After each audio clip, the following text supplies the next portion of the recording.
नमस्कार दोस्तों, मैं सुनीता कथा मंथन में आप सबका स्वागत करती हूँ।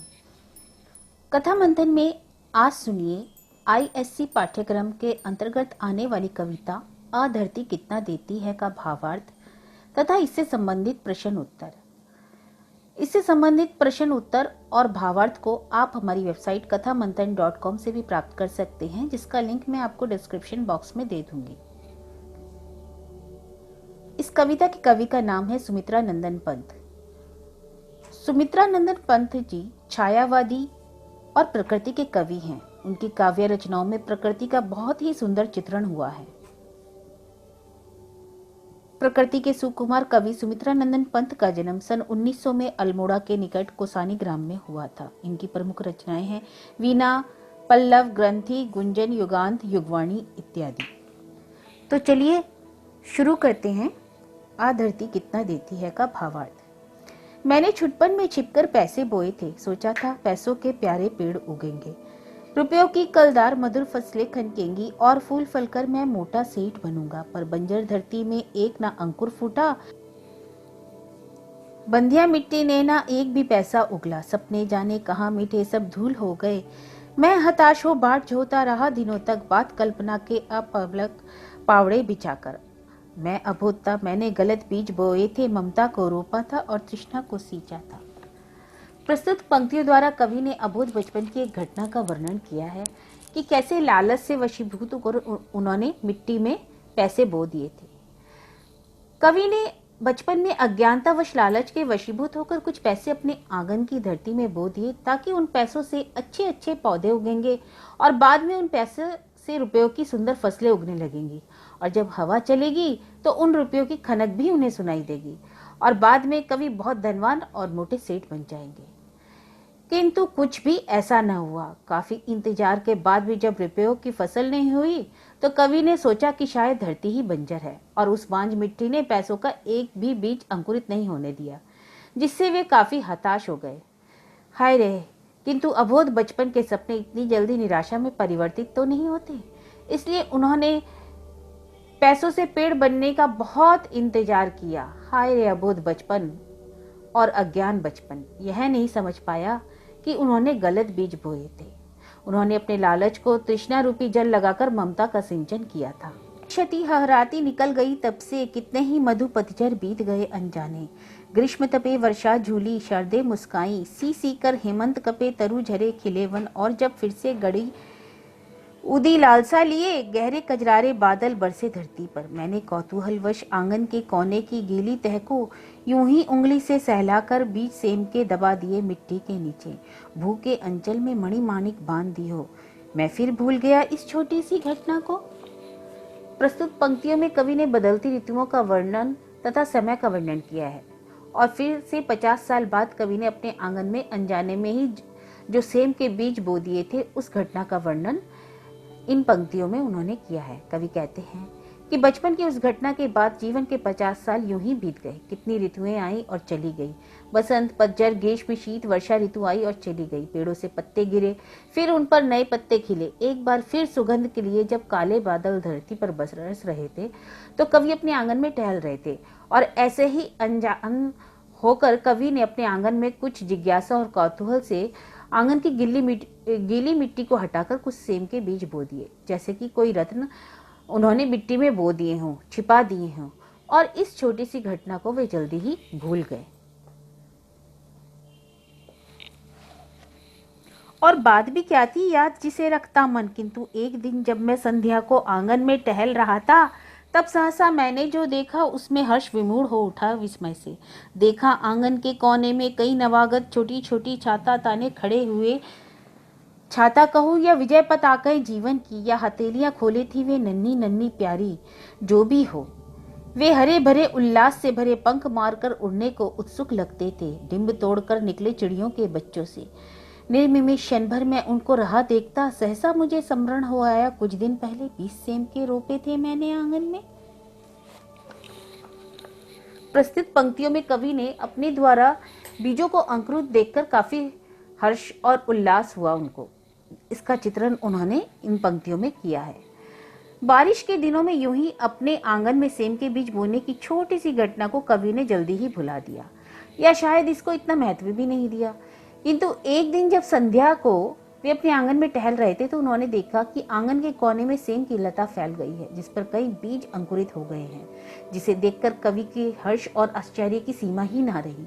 उन्हें देखकर ऐसा लग रहा था कि कई कई नवागत छोटी छोटी सी सेना छाता ताने खड़ी हैं, या फिर अभी अभी पक्षियों के बच्चे अंडे तोड़कर निकले हैं और उड़ने की तैयारियां कर रहे हैं। वे क्षण भर को अपलक उन्हें देखते ही रहे कि अकस्मात उन्हें याद आया कि कुछ दिन पहले यूं ही उन्होंने अपने आंगन में सेम के बीज बो दिए थे, और उन्हीं से बौनों के पौधों की यह पलटन मेरी आंखों के सम्मुख अब खड़ी गर्व से नन्हे नाटे पैर पटक बढ़ती जाती है। तब से उनको रहा देखता धीरे धीरे अनगिनती पत्तों से लद भर गई झाड़ियां, हरे भरे टंग गए कई मखमली चंदोवे, बैले फैल गई, बलखा आंगन में लहरा, और सहारा लेकर बाड़े की टट्टी का हरे भरे 100 झरने फूट पड़े ऊपर को। मैं अवाक रह गया, वंश कैसे बढ़ता है।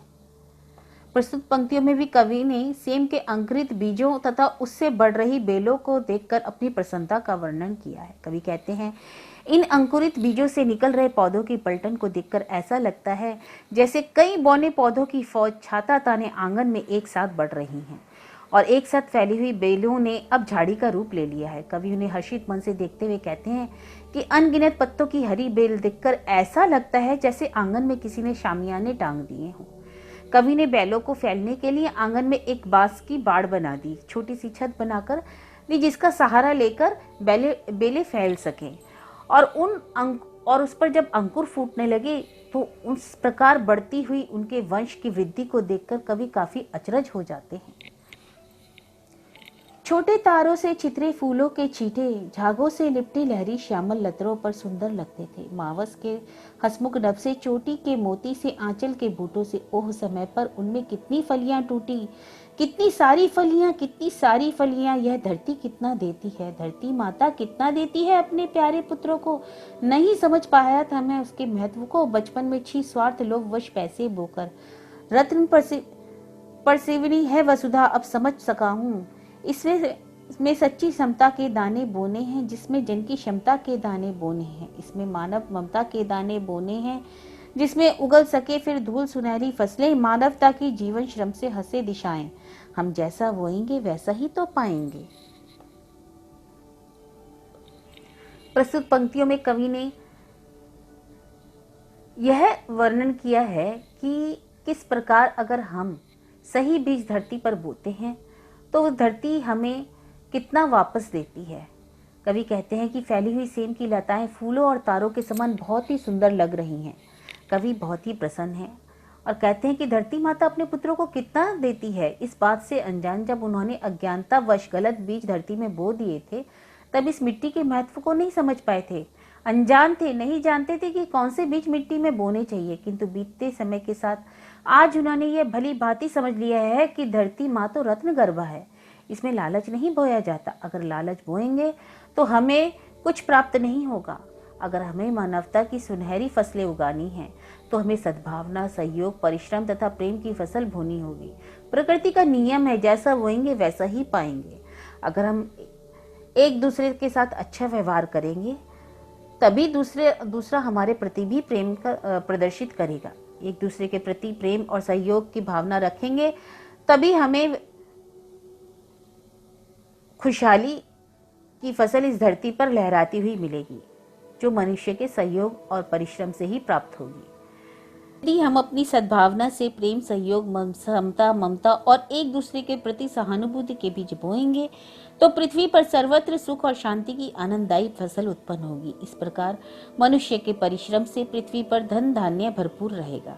इसके लिए मनुष्य में आपसी प्रेम, सद्भावना, समता और सहानुभूति की आवश्यकता है। तो यह था भावार्थ। प्रश्न है, बचपन में कवि ने पृथ्वी में क्या बोया था जो वर्षों बाद बड़े होकर क्या बोया? दोनों स्थितियों का परिणाम क्या हुआ? उत्तर, बचपन में कवि अनजान और अबोध थे। उन्होंने सोचा था कि पृथ्वी में जो बोते हैं कुछ दिनों बाद वह बहुलता से उग जाता है। अतः उन्होंने चुपचाप बिना किसी को बताए जमीन खोदकर उसमें पैसे गाड़ दिए, ताकि कुछ समय बाद उस पैसों के पेड़ उगेंगे और उन पर ढेर सारे रुपए लगेंगे, जिससे वे धनी मानी सेठ बन जाएंगे और सभी सुख उन्हें प्राप्त हो जाएंगे आसानी से। लेकिन जब अधिक दिनों तक प्रतीक्षा करने के बाद भी कुछ नहीं हुआ तो उन्हें बहुत ही निराशा हुई। लेकिन उस समय उन्हें यह नहीं मालूम हुआ कि उन्होंने बहुत ही गलत बीज बोए हैं। लालच और स्वार्थ के वशीभूत होकर उन्होंने यह काम किया था जो निष्फल हो गया। उसके 50 वर्ष बीत जाने के बाद जब कई बसंत ऋतु, पतझड़, वर्षा, ग्रीष्म, शरद ऋतुएं निकल गईं, एक दिन ऐसे ही काले बादल बरस रहे थे तो कवि ने कौतूहलवश अपने आंगन की गीली मिट्टी को हटाकर उसमें कुछ सेम के बीज बो दिए। बिना कुछ सोचे समझे उन्होंने ऐसा किया था और इस कार्य को महत्वपूर्ण ना समझकर उन्होंने याद भी नहीं रखा।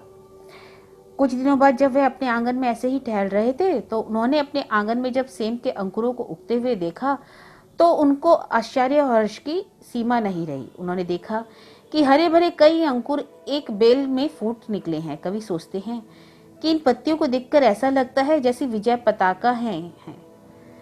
वह उनको देखते ही रह जाते हैं।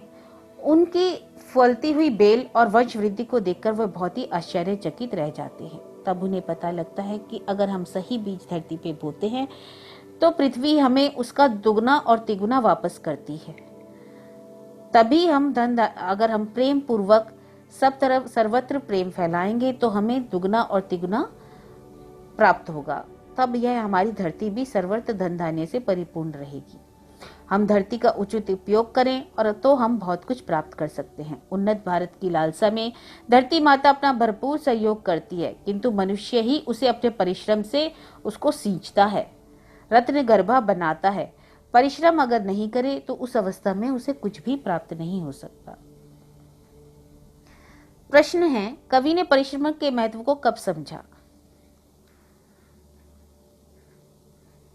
कवि ने परिश्रम के महत्व को समझने के लिए उनके जीवन के जब 50 वर्ष बीत गए, कई ऋतुएं उनके जीवन में आईं और चली गईं, उसके बाद कवि ने परिश्रम के महत्व को समझा। बचपन में जब उन्होंने लोभ, लालच और स्वार्थ के वश से होकर पैसे जमीन में बोए थे, तब उन्हें ज्ञान नहीं था कि धरती में कौन से बीज बोए जाते हैं और कौन से नहीं। किस प्रकार के बीज बोने से उन्हें धरती दुगना और तिगुना करके देती है। अब जब उन्होंने अपने आंगन में सही बीज बोए तो उन्हें नई फसल के रूप में बहुत सारे अंकुरित फल मिले, जिन्हें देखकर वे अत्यंत ही प्रसन्न हो गए। आज कुछ समय पूर्व किया गया उनका थोड़ा सा परिश्रम फलीभूत होकर उनके सामने आ गया था। अब समय के अनुसार कवि समझ गए हैं कि पृथ्वी रत्नों को जन्म देने वाली है। इसमें पैसों के बीज बोकर धन उत्पन्न नहीं किया जा सकता। इसमें तो ममता के बीज बोने चाहिए, तभी इससे मानवता की सुनहरी फसलें उगेंगी।